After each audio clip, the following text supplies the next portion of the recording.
Good evening. I'll make a start now. I'm pleased to see so many people here for ICE's event this evening. It's the beginning of December, so we'd like to think it's the start of the season, so it's ICE's festive event this evening.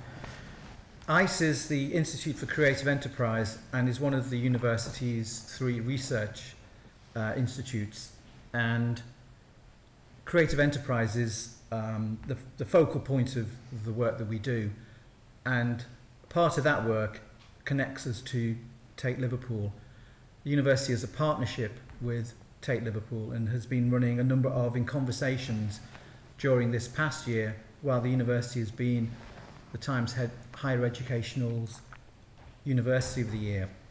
And I'm pleased this evening that we have an in-conversation about the current Tate Liverpool exhibition, which is on till the 14th of February. And if you haven't seen or been to see the exhibition, I'd recommend you go visit. It's a really inspiring exhibition, and images from the exhibition will be running throughout the in-conversation this evening above me, plus some images which have been drawn from the Ikon Gallery in Birmingham, because our 2 speakers this evening, Darren Pih and Debbie Kermode. Darren is from Tate Liverpool and Debbie from the Ikon in Birmingham, and they will be discussing and chatting and conversing, and at the end taking some questions from your good selves about the current exhibition. It's an inspired exhibition, and The Guardian reviewed it in the following way: "This fantastical exhibition catapults us into the future when civilization is on the brink of collapse and shows us how to save the world's greatest artworks. It is the year 2052, museums are becoming obsolete and art is slipping out of human consciousness. A team of curators have retrieved treasures from the stores of the Pompidou in Paris, the Museum für Moderne Kunst in Frankfurt, and the Tate in London. Visitors must hold these memories in their hearts and minds to preserve whatever it is that makes art important to civilization." And Darren is the curator of that exhibition. I'm going to read a short review again from The Guardian about an exhibition that Debbie Kermode was involved with, which is an exhibition about the Birmingham black photographer Vanley Burke. "At Home with Vanley Burke" was the title of the exhibition, and some of the images from that exhibition will be shown above me. The exhibition is one of the most unusual and challenging ever put on by the Ikon in Birmingham. The public will be able to walk through an identical recreation of the flat where Vanley Burke lives, and which since 1997 he has turned into a living archive of untold black British history, from slavery and early Windrush migrants to the social discord of today. Every inch of his kitchen, his living room, his bedroom, and his study is erected in the Ikon Gallery space. Vanley Burke's vast collection of music, art, philosophy, books, broken trinkets and oddities have been placed exactly as they are in his treasure trove of a home for visitors to peruse at their wish, at their will. So we have 2 very experienced curators here this evening, and just to give you a little bit of background, Darren is curator at Tate Liverpool. He's been part of the exhibitions team since 2006. He's curated exhibitions including Transmitting Andy Warhol and Gretchen Bender in 2014. Commissions include Richard Hawkins' Hijikata's Twist from 2014, Glam, the Performance of Style, which traced the migration of performance and fine art into the world of pop in the 70s, René Magritte, The Pleasure Principle, a major exhibition emphasising Magritte's influence on pop, neo-dada and conceptual art, and other exhibitions include Gustav Klimt, the Turner Prize 07, and Centre of the Creative Universe, Liverpool and the Avant-Garde. He's also published essays for exhibition catalogues. Debbie has been the Deputy Director at Ikon Gallery since 2011. After an MA in Museum Studies at Leicester University, Debbie became curator at Ikon Gallery, where she developed the acclaimed Off-Site programme. She then worked as producer for Fierce Festival, Birmingham Opera Company, Royal Shakespeare Company and Capsule, bringing programmes as diverse as opera, live art and heavy metal music to younger audiences. That was a great exhibition, actually. I live in Birmingham and I know Debbie's work very well, but the heavy metal exhibition was really good. It's good fun, wasn't it? More recently, she was the director of Bright Space, an arts education charity that delivered the Arts Council's Creative Partnerships programme. She is also on the board of Supersonic Festival. So my job is over, and I hand over to Debbie and Darren for our in conversation about the Imagined Museum. Thank you.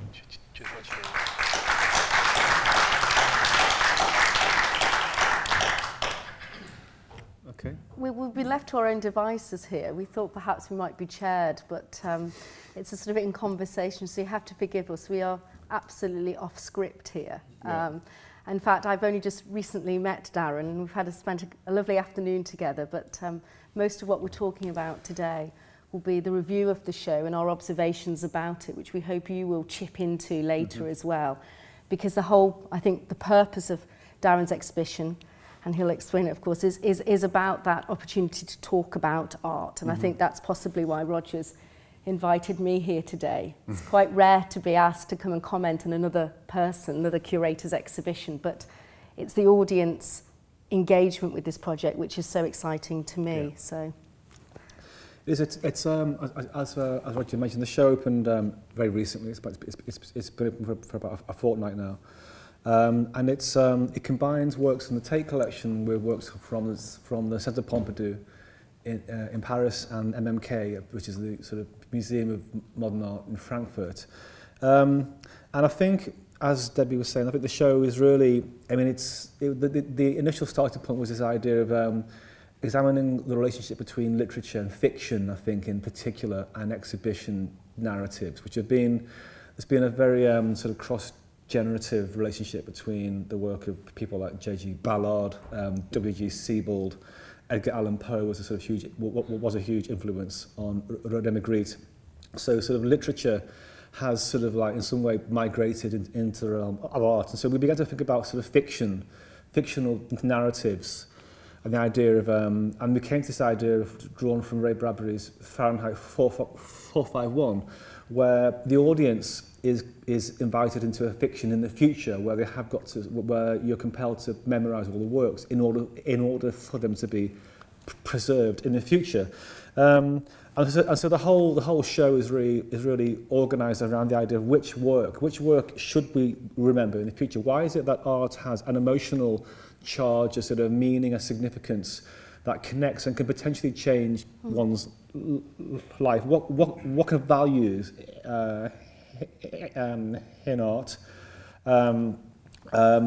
should we kind of say, should we hold and take into our minds and sort of into the future, and if we believe, as I think we all do, that art that artists have the capacity to illuminate contemporary reality, to have this visionary quality, I think. Art is a window that transforms reality, it alters our perception, and it's something that we could believe in at Tate, and I think at the Ikon as well. Then it's a positive message that art should be learned. It's really about the relationship between, somehow as though the work of art and the audience. It's about those two. It's about that relationship. And if you come to a museum, your first encounter with a work of art, I mean, the first time I went to a museum, I was probably in my late teens, and I encountered Mark Rothko's Seagram murals at Tate Gallery, which is now Tate Britain, and it literally, that experience, I can still recall it, and it changed my life. Completely the idea that, that I found myself, for whatever reason, in a museum, and I understood that there was something happening. And it's transformational. It's completely transformational. And I think that emotional relationship, and it can be you know, can take many forms, and I think that's what we're trying to capture. We're trying to encourage the audience through the interpretation.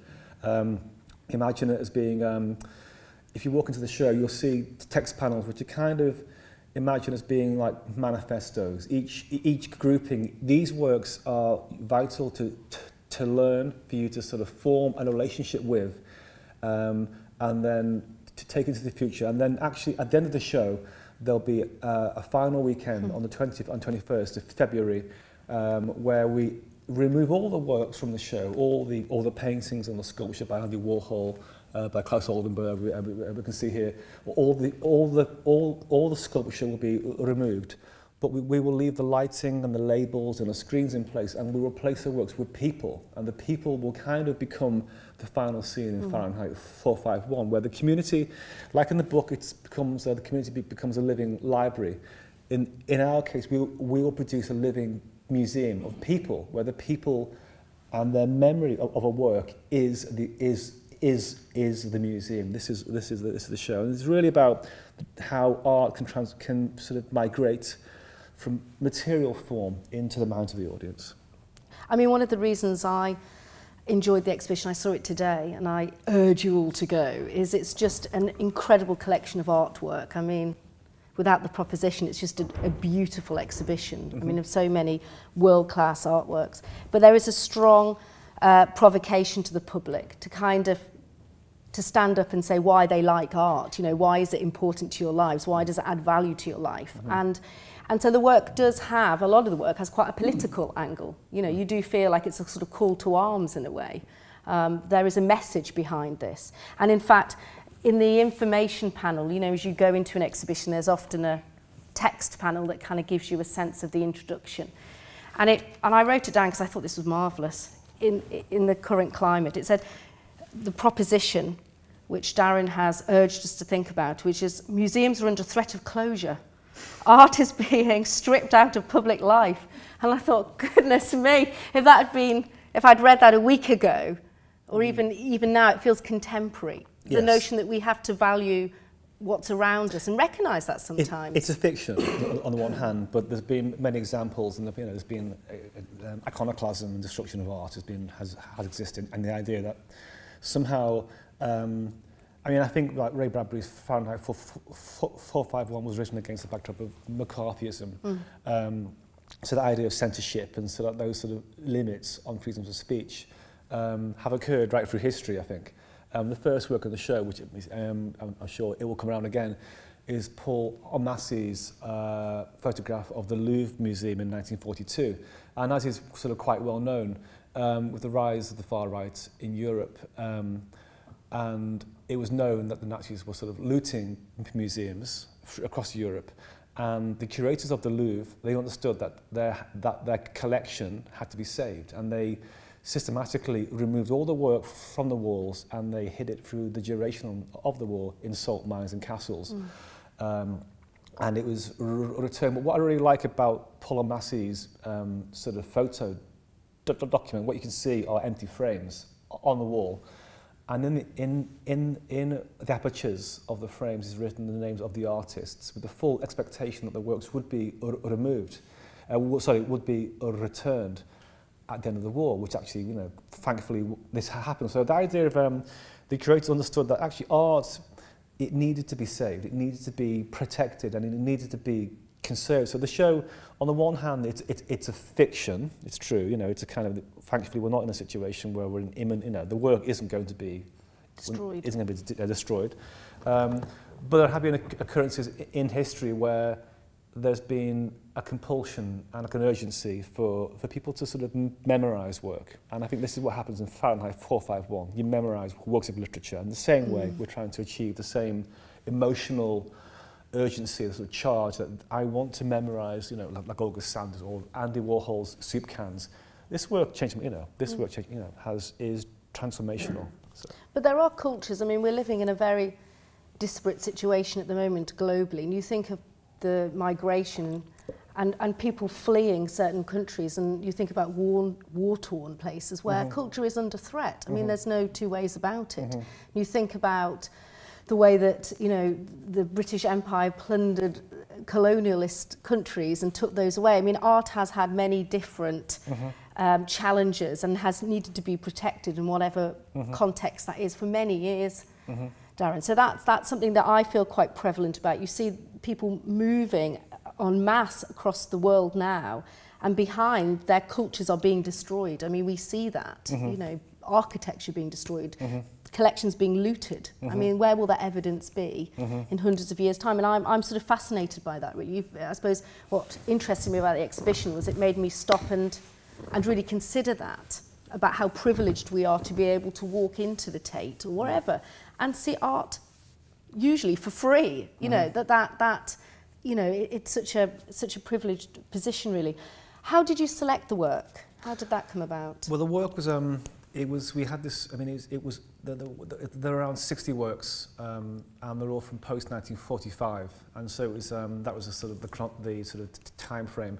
And I think it was, we were looking at people like André Malraux, who was a sort of French sort of cultural critic and historian, who wrote a book in 1947 called The Imaginary Museum, which is sort of which was translated into the museum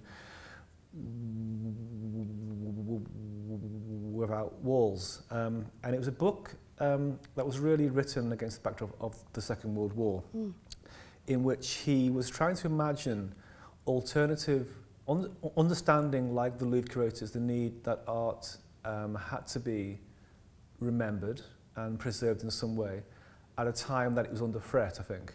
And the book imagined alternative ways of understanding art, and I think he imagined it as being a book. It was a book form, but further, he seemed to also see it as a freeing of the taxonomies and the classifications by which we understand art. So the idea is that movements like cubism or, you know, pop art could be actually broken apart, and the meaning could come from the audience, and you could kind of create almost, it's kind of interpreted now as being almost a sort of a Google like image way in which different works could be, new meanings could be combined beyond classification.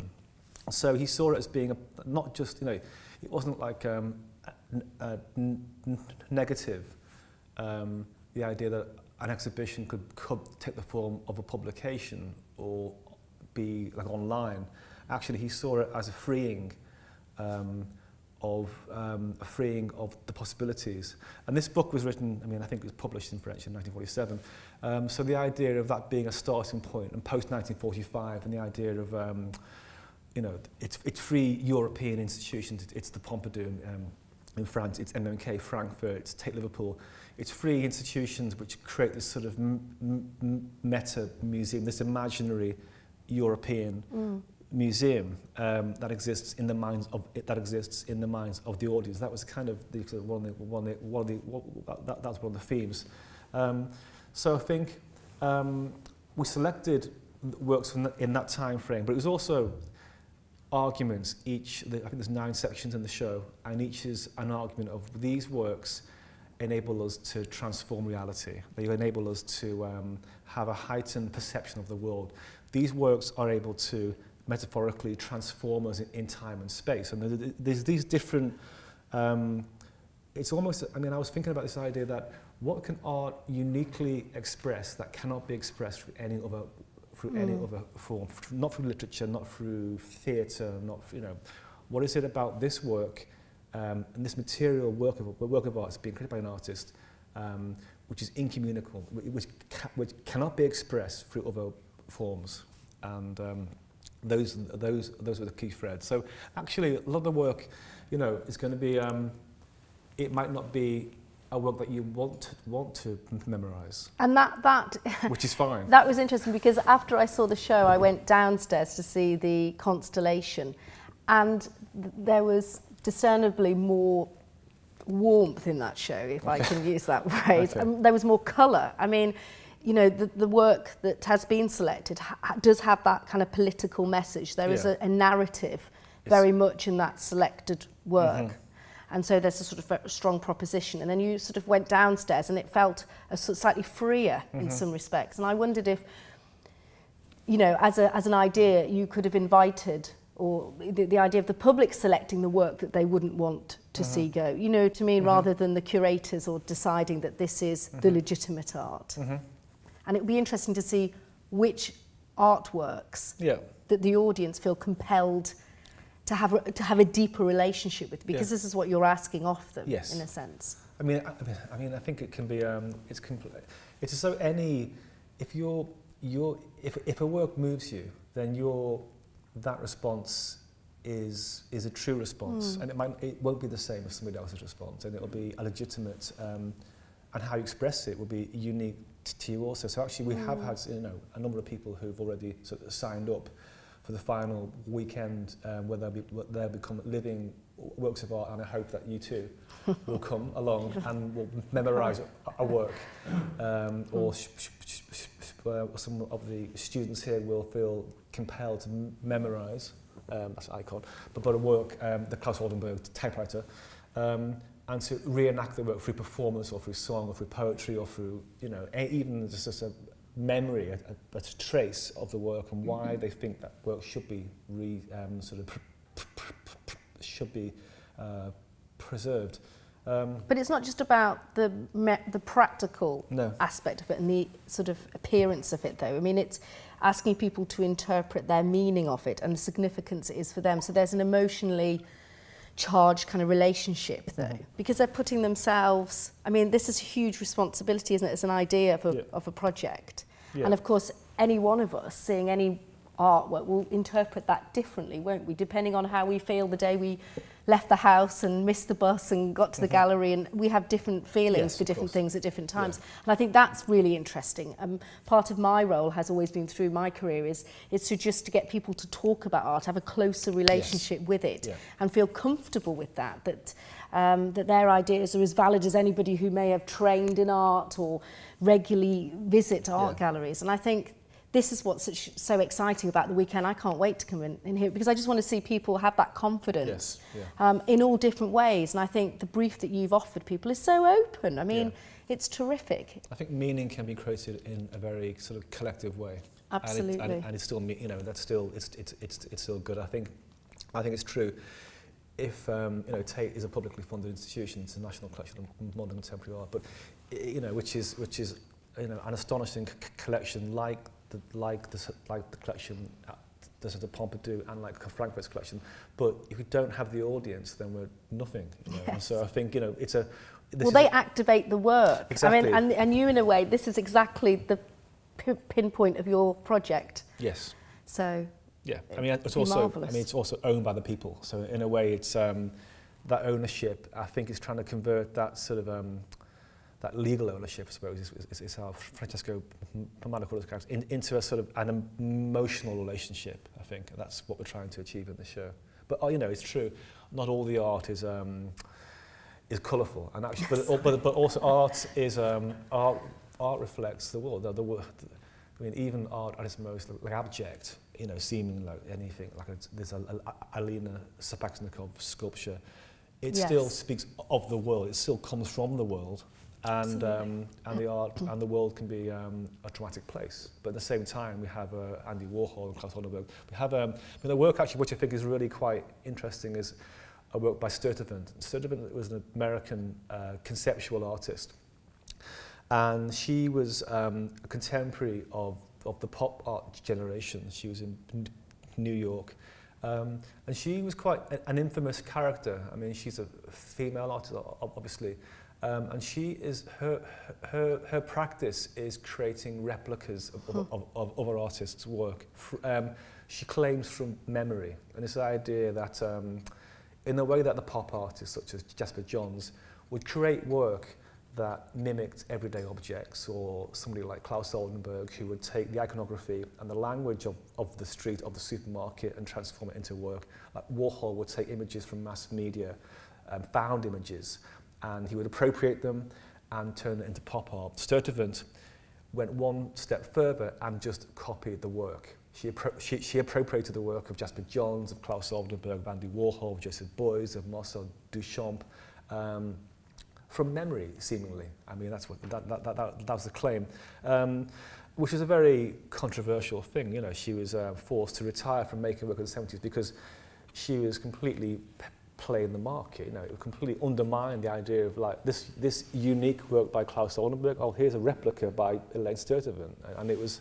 But I think that memorizing of a work, I think it's the second. This is it's quite an early work in the show, but I really like the idea that you can become a conduit. You can become a work can encompass your mind so completely that you can reenact it. I mean, they don't look quite authentic. That's what's it like, because by learning the way in which a work has been made, its processes, its dimensions, its proportions, its materiality, but it isn't really the same. It doesn't look like a Warhol painting. I mean, and then that's the key, isn't it? You're asking people to sort of be rigorous with their observation. Yeah.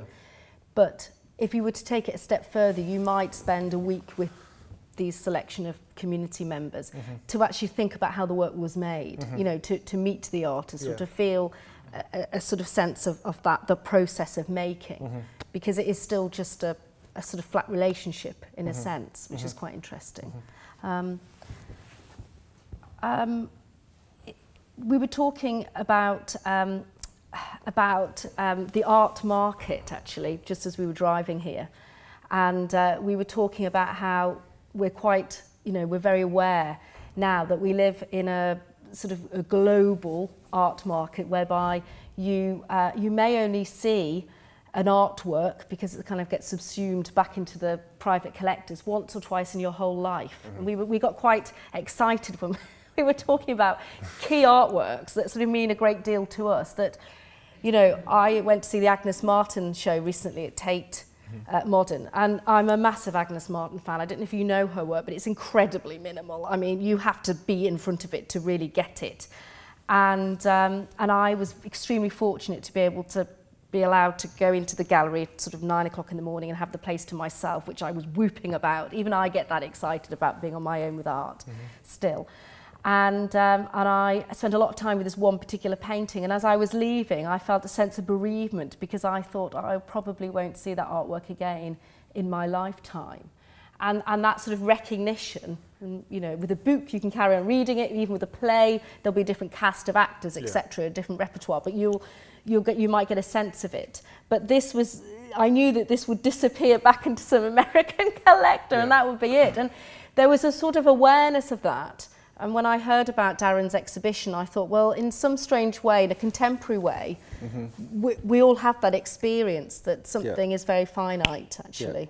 Yeah, and I think there's something quite, I mean, the unique work of art, I think it's quite interesting at the market, actually, because I think, you know, Tate is a national institution, and so we don't, it's a non-profit organisation, but of course we have to, we loan work from private collectors, so there's this sort of soft relationship that Tate and all public museums have. And it's quite interesting in a way, because I think the market, I think, is really, I find it kind of fascinating and quite kind of gross at the same time. The way that, you know, that when a work comes up at Sotheby's and a Warhol painting gets sold, you know, generally it's not museums who are able to acquire these works. They go to private collectors, and they go to Russia or China or whatever. And you don't really see them again. I know. So I think there's something about the foresight of institutions like Tate and other museums across the world, who have understood that artists are kind of it's a primary inscription of its time, I think, and the way in which Warhol is a sort of conduit. If you want to understand the rise of mass media and the rise of the democratization of culture, and sort of this idea of authorship being dispersed somehow, and undermining of all these different, you can sort of like, it's like a sort of like a rune stone, the way in which a work can tell you so much about a time in which it was produced, and this was understood by museum collectors, you know, and collectors, I think, there'll be collectors who've had the generosity to give works to the nation, and thankfully that still carries on now. But art has been collected for the future, and I think that's really important. So I think the work that we do have, I think it's the activities of institutions like Tate and the Ikon in understanding that, you know, you might not like it, you might not, you know, art can be difficult, but then the world can be a difficult place, and it's still meaningful, and I think it has to be preserved in the future. Yeah, I think it's interesting. You know, the artworks that Darren selected for this show, also, we were talking about them being rubber stamped. They're sort of legitimate gombrick in some respects. I mean, they're artworks that are testimony to their taste. You know, they have continued to be successful. They're blockbuster artworks. And then there's sort of work that we show sometimes at Ikon. We don't have a collection, so we don't draw upon anything. We haven't got any goodies in the basement that we can draw from. And so when Roger described the Vanley Burke show, that's a completely different proposition. You're talking about taking everything that a man has collected for the last 50 years of his life. And in fact, you exhibited Vanley's work. We have, yeah. He's a photographer as well. And we took all of that to the Ikon. That was our most popular exhibition we've had for years. We had about 35,000 people. For us, that's a lot in 2 months. Okay, really small.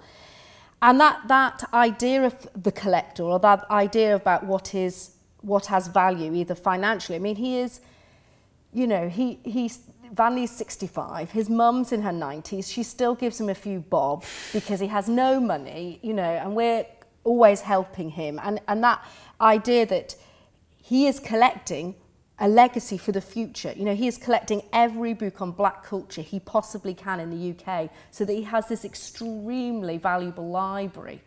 And that one day he will probably donate that to our Birmingham archive or whatever. And so there's a different motivation for him and why he does what he does, but it's as rigorous and as serious and as compelling as anything else.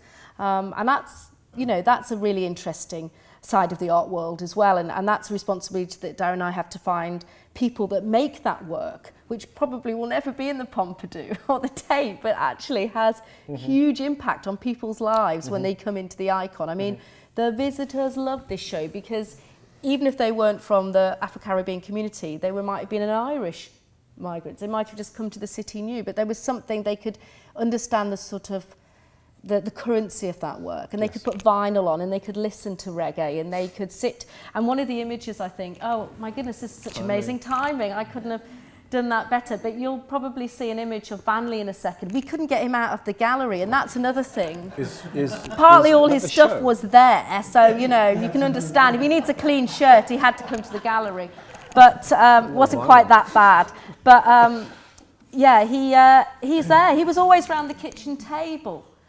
And he insisted he could make coffee for the public. I mean, this is a very unusual situation for us, and something, there he is. Oh my God. And he was always chatting to people. I mean, it was more of a community centre, one could say. And I think there's something again about that sense of sharing in the way that you're working with the public to you know, to convey their passion for an artwork.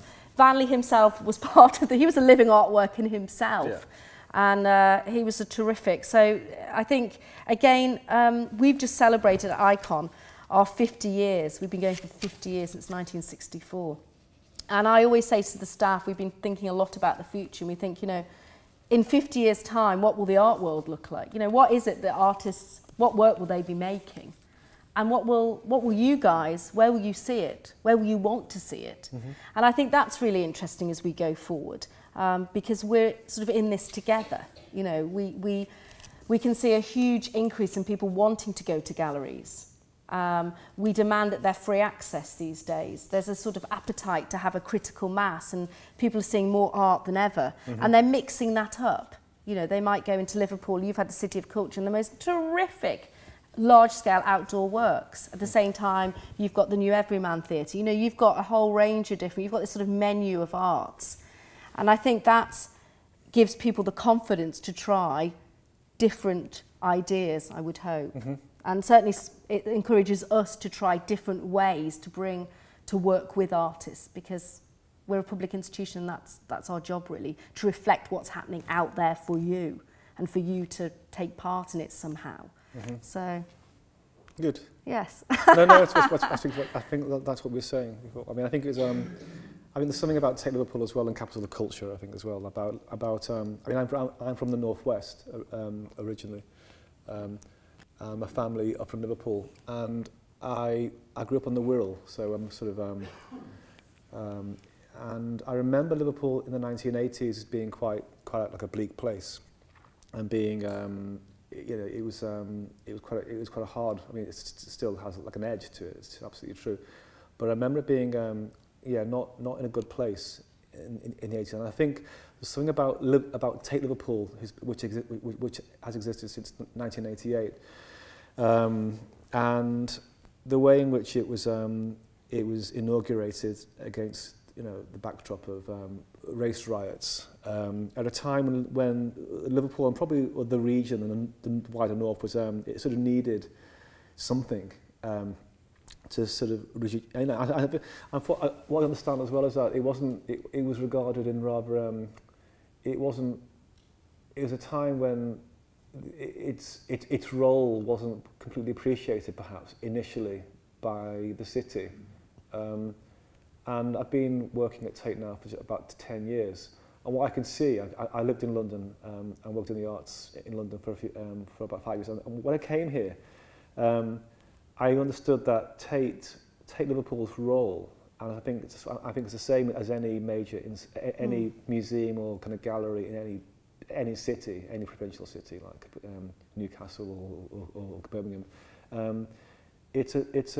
It raises aspiration, and I think it makes a city a better place to live. It makes it possible if you're like an artist, if you're creative, if you want to raise a family. It heightens. I don't know. It improves the quality of life of the city, and I think I can see now, after 10 years, that Liverpool's waterfront has changed immeasurably. You know, you can see the whole waterfront seems to be, and I feel very strongly. I'm convinced that Tate Liverpool's been quite a key. You've been instrumental in instrumental that. to that, and I think, you know, and I think I really believe that. I mean, if you look at someone like Vanley Burke there, inviting, you know, members of the public into his house and offering them sort of tea and coffee, it becomes a sort of living environment.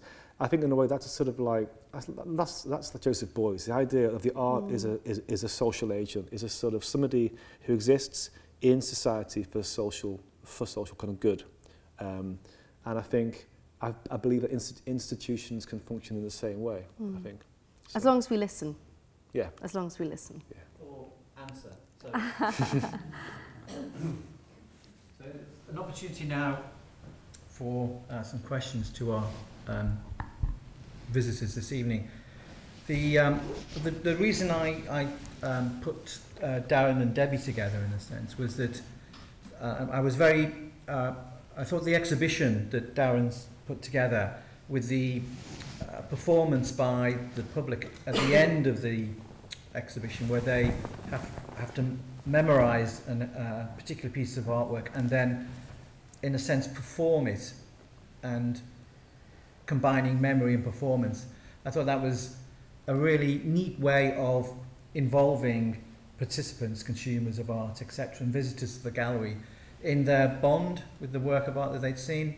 It struck me as a very experimental and innovative way of involving the local community in that sense. The work that Debbie did with Vanley Burke's exhibition, by having Vanley's work exported completely into the Ikon, and I visited the opening night of that exhibition, and it was like being in someone's living room and kitchen and bathroom, almost as if they were having a party there as well, because it was absolutely packed with lots of young people looking through the work that Vanley had collected. And Vanley is an internationally known photographer, but the work that was there was his own collection, his own domestic collection. It was really interesting. So to have two different takes on curatorial practice was what attracted me to Darren and Debbie coming together this evening. And before I take questions from the floor. I'm curious to know from both of them which of the artworks which are on show they might be the interpreter for at the closing weekend. Have they got a pet choice in a sense? Kind of desert island artworks, so to speak. Have you made I wrote so many notes. I mean, I've written all of them. I mean, that's, you know, I'm a chatterbox, so. Well, maybe it'll come out through the discussion. It'll flow now.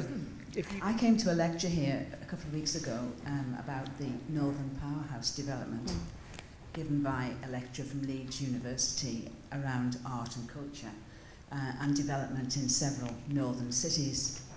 And I asked the gentleman that gave the lecture how much interaction he'd had with the consumer, i.e. the general public. And he said, very little. Well, I'm absolutely thrilled that you have come here tonight and are talking about interaction with the consumer, because nothing in the art world, whether it's 10, 50 years ahead, is sustainable unless you talk to the consumer. So everything you've said tonight, I'm overjoyed with, because it's a small beginning, but you know, in a place like Liverpool, it'll have a resonance. So thank you very much. I mean, we have public money. I mean, we're public servants. That's how I see myself. And I, certainly in Birmingham, and I'm sure Darren does here, that we serve you. I mean, that's, I think, what people sometimes, one of the biggest issues we have in Birmingham, and I don't know if it's the same in Liverpool, but it's just getting people from the wards outside to come into the centre and to use those resources, not just for shopping, but all the other stuff that's going on, because it belongs to them too. So we need to be, our marketing, everything has to be absolutely sharp, and we think very carefully about how we draw that in, because it can't be exclusive. No. I mean, it absolutely can't. So my question is quite a dumb question in many senses, but I don't mind being the person that asked the dumb question. I'm really fascinated by, ever since I saw the exhibition publicised, by your choice of the word museum, Imagine Museum. And during the discourse tonight, you've been using the term, if you like, galleries and museum interchangeably. And as somebody that kind of works in the museum sector to a certain extent, I've got quite a lot of commissioned work in museums. So I'm familiar with the processes by which museums are put together. And so in my mind, they're not interchangeable. There's a great deal of similarities, they're curated spaces and design spaces. So I'm really curious to know why you have quite deliberately chosen the term museum in your title. I think it was because it came from Andre Malraux, imagined the Musée Imaginaire, but also the fact that it's 3 museum collections that are collaborating, the Pompidou, the MMK and Tate. I mean, Tate is a museum, and I think Ikon is a gallery. Yes, because we don't have a collection. So most European like Kunsthallen, they would call themselves a museum because they have a collection. And in Britain, we tend to call galleries that don't have a collection galleries. I mean, the Tate's a sort of difference to that. But you are essentially a museum in a global world. I mean, you think about the Chinese making a museum every day or something ridiculous at the moment. And they don't say they're making galleries. They make museums because there's a sense of them having this collective care of slightly different functions. So it's a technicality, really, as I see it. But then when I'm describing a work, I say it's a work in the gallery, which refers to a room in the museum. So it's very confusing. I know. Fascinated by them. Yes, hi. I'm going to go slightly back on the question from the previous person who spoke. Thinking about the question, what are you going to do with this information, with this data? What are you going to do with people's, responses to, what was selected to be part of the exhibition? And the 2 things that I'm thinking about in relation to that. One, the excitement I feel about a theme that seemed to be emerging again and again in terms of bringing different art forms together. And the opportunity for a visual art experience to become not visual art only, become another and a fuller and a multiple other performative experience and artistic experience. So one is that, which in itself I think it serves its purpose and it's sufficient. But the other thing that I'm thinking about it is something about how evaluations of work of art may happen, and we have a lot about the reliance on how many people attended, numbers of sort of exhibition attendees, and people's experiences in written form about how what they thought about or how they felt about the exhibition. And now we have another form there that relies on a movement performative component. How much can this be used as an evaluative form as well in itself? Yeah. A form that moves away finally from this over-reliance on numbers and words. So I'm thinking about the invitation from the audience to perform in response to that experience. Could it be used as an evaluation? That's a really hard question. I mean, I would presume that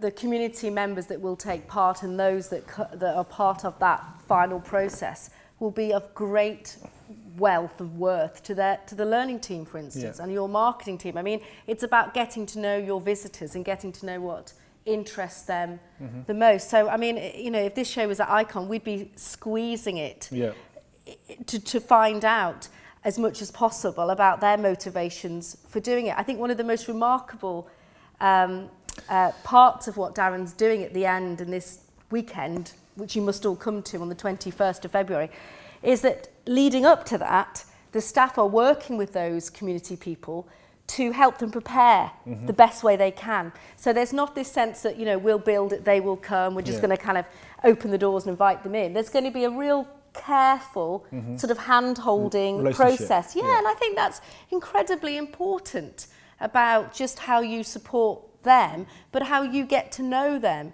And I think, I don't think any gallery can say we know all of our public and we know all of our neighbourhood, but what we can do is be strategic about how we work with them. And it goes back to the point about listening. We have visitor profiles where we sit with all different groups of people and ask them, what it is that they're interested in, what is it that they want from us. And I think that dialogue that we're having, all galleries are having now, or ought to have, with their visitors is absolutely instrumental. I mean, because otherwise you can't just curate for yourselves. It'd be a very dull exercise. So I'm sure there's lots of ways that you can find out more information that will feed as you go forward, and you build up that knowledge about what might be appropriate as you're programming and going forward, I would assume, Darren. Yeah.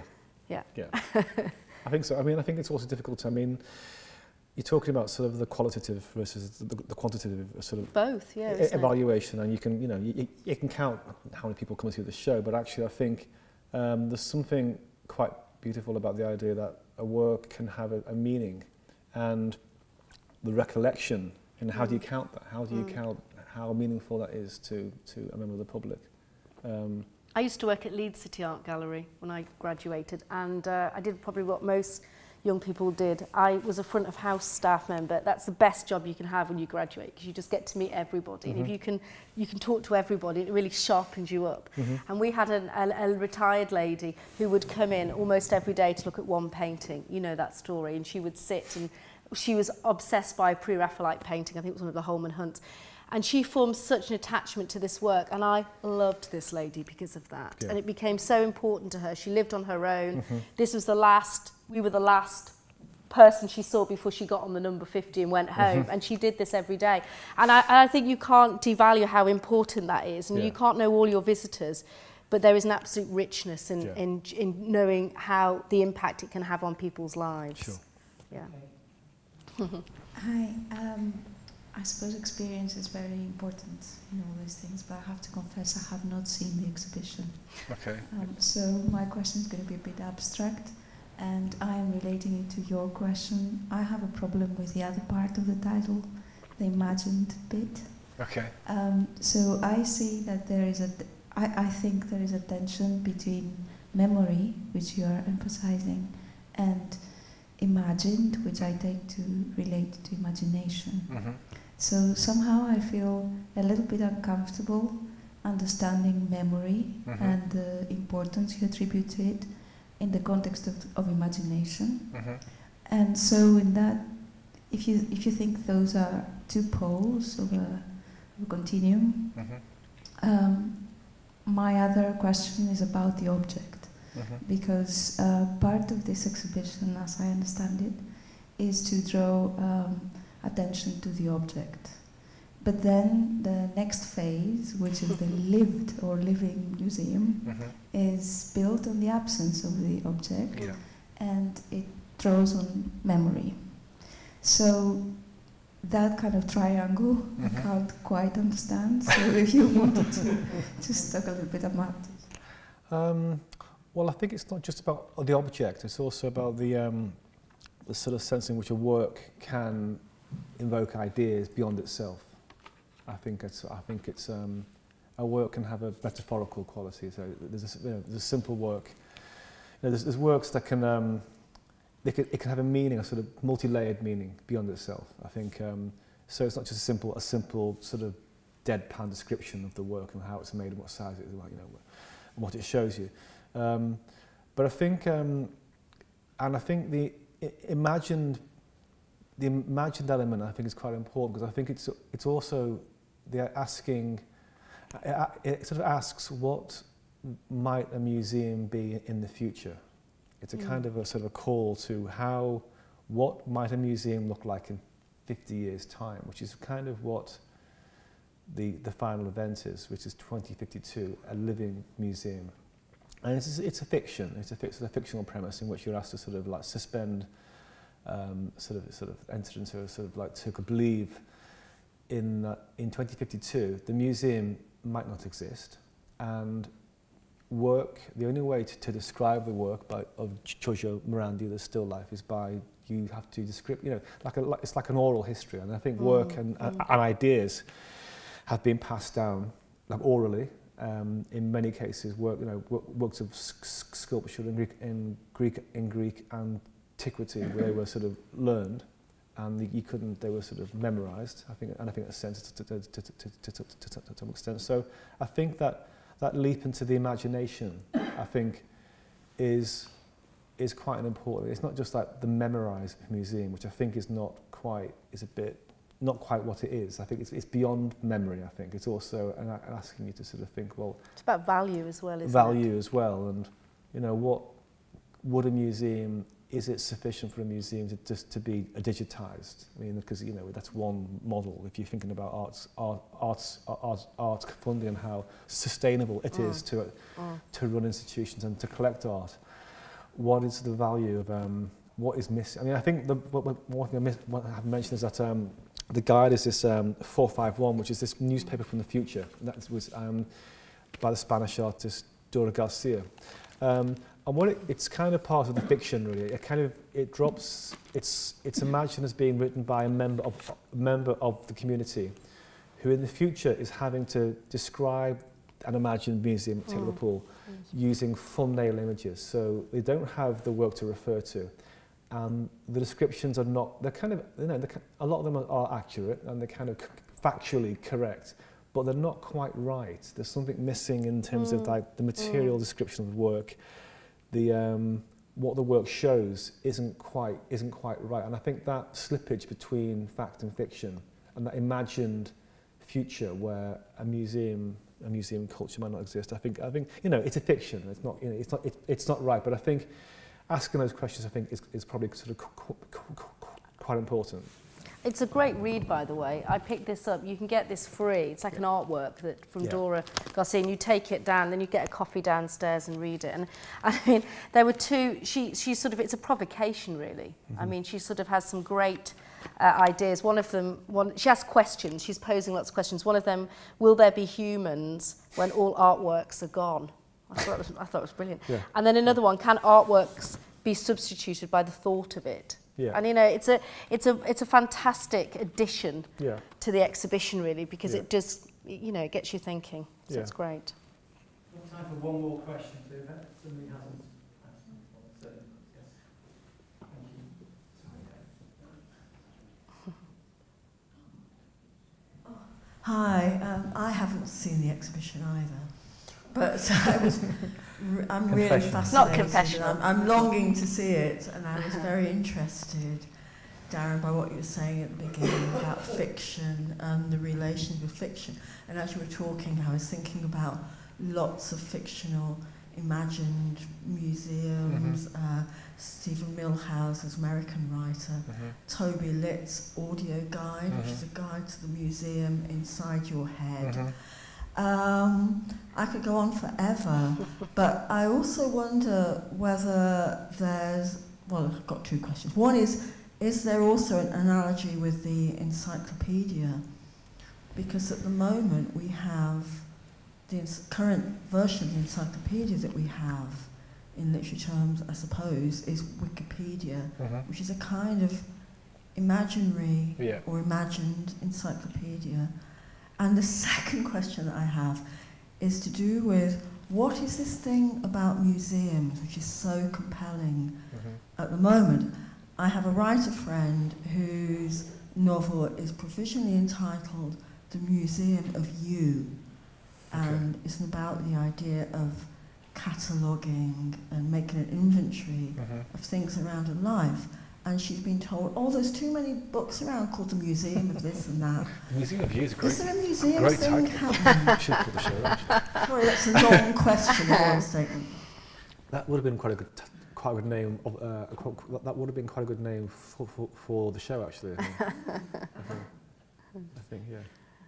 No, I think it's very, I think the fictional aspect, I think, was quite important. I think it really came from the idea of exhibitions, now, as you say, exhibitions, dreamt exhibitions, or remisorgs, and people like this, and even things like Oscar Wilde, you know, the picture of Dorian Gray, this sort of this work that has a reality, but it's sort of fictional at the same time. But I think, I think there's something about. It's also not about sort of the thing about the way in which art history is inscribed in text as well, the way in which a work accumulates sort of meaning and myth sometimes, I think, as well, through its being written about, as, you know, the way in which a work is described and is regarded as being maybe meaningful, it's written about, and then that's referred to. And that sort of charge, that sort of embellishment of a work comes through writing. And often, you know, we were talking before about artists like Joseph Beuys, who cultivate this sort of myth, this sort of man myth, and they become more than just an artist. Or Yves Klein, you know, we're going to be doing a show next of Yves Klein's work next year, and he was somebody who altered accounts of his works after the event. So he would describe what a work meant sort of 10 years after he made it. And I think the idea that I kind of like that sort of slippage between the way in which art history and the way in which exhibitions is always being rewritten, and actually maybe it's not quite right. Maybe it's there's another agenda. I mean, there's many stories of Joseph Beuys. You know, he was a pilot, Second World War, and he crashed. And he crashed, supposedly, and he was saved from dying by being wrapped in felt and fat. Did it happen? I don't know. But it became his primary medium for making work. So I think I really like that idea. I think.